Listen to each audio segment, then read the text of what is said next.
Hey, happy Sabbath. Good afternoon, y'all. So this afternoon we are in Genesis chapter 9, and this talks about the covenant of the rainbow.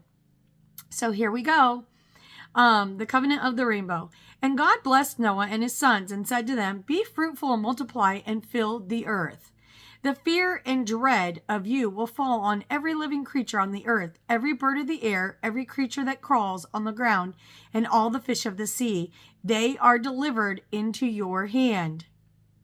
Everything that lives and moves will be food for you.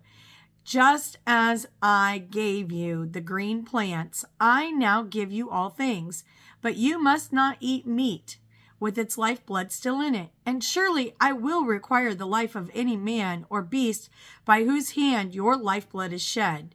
I demand an accounting from anyone who takes the life of his fellow man. Whoever sheds the blood of man, by man his blood will be shed. Reaping and sowing system. What you do will be done to you. So we were just reading a book yesterday. If you lie, you'll be lied to. If you cheat, you'll be cheated on. If you steal, you'll be stolen from. It's a reaping and sowing system. For by man his own blood will be shed. For in his own image God has made mankind. But as for you, be fruitful and multiply, spread out across the earth and multiply upon it. Then God said to Noah and his sons with him, Behold, I now establish my covenant with you and your descendants after you, and with every living creature that was with you, the birds, the livestock, and every beast of the earth, every living thing that came out of the ark.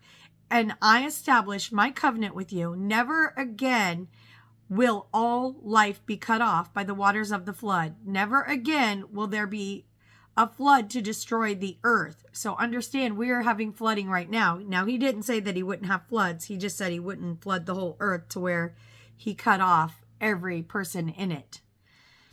And God said, This is a sign of the covenant I am making between you, me and you, and every living creature with you, a covenant for all generations to come.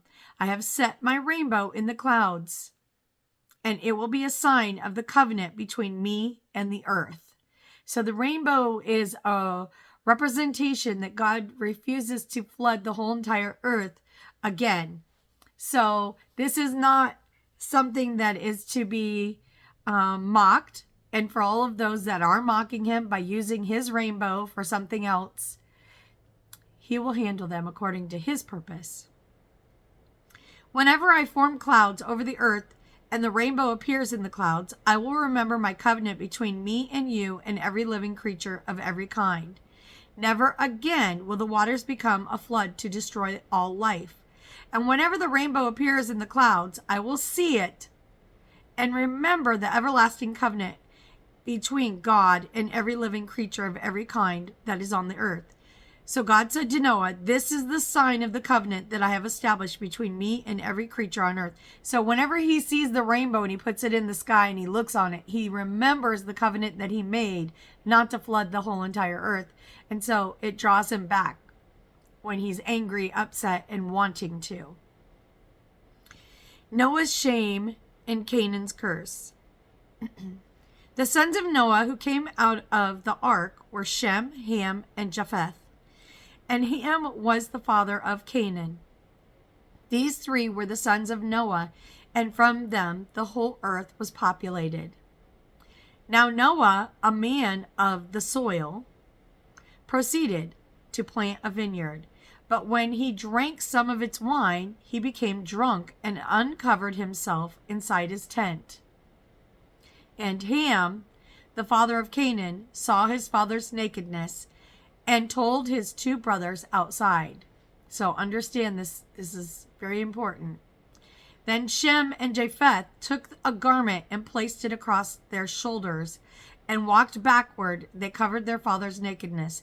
Their faces were turned away, so they did not see their father's nakedness.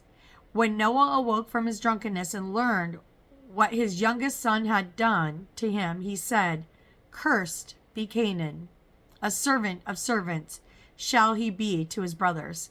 So first of all, let's look at this in two parts. Number one, He cursed him with his mouth. So your words are powerful, and when you speak curses over people, they come to pass. Now, if it's righteous judgment, then God will honor you. But if it's unrighteous judgment, whatever you curse out will come back and fall upon your own head. Just so you know. The other thing is because, not just because he saw him, but he told everybody, he told his other two brothers about it. He didn't cover him. He didn't do it in, didn't quietly go and cover him, but he made a big deal out of it, obviously. And that's what caused the curse to fall on him. Shem's blessings and Noah's death. He also declared, "Blessed be the Lord, the God of Shem. May Canaan be the servant of Shem. May God expand the territory of Japheth. And may he dwell in the tents of Shem. And may Canaan be his servant."